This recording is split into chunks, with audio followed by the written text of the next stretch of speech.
C. Joseph Vijay எனும் நான்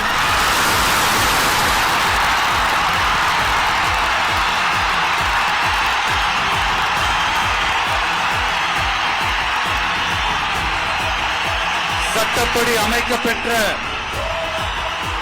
இந்திய அரசியல் அமைப்பின்பால் உண்மையான நம்பிக்கையும் மாறா பற்றும் கொண்டிருப்பேன் என்றும்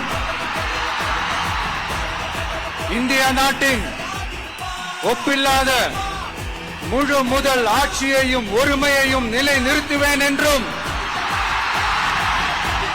தமிழ்நாட்டு அரசின் முதலமைச்சராக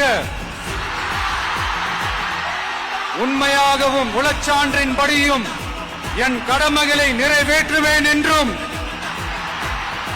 அரசியல் அமைப்பிற்கும் சட்டத்திற்கும் இணங்க அச்சமும் ஒருதலை சார்பும் இன்றி விருப்பு வெறுப்பை விலக்கி பலதரப்பட்ட மக்கள் அனைவருக்கும் நேர்மையானதை செய்வேன் என்றும் ஆண்டவன் மீது ஆணையிட்டு உறுதிமொழிகிறேன்.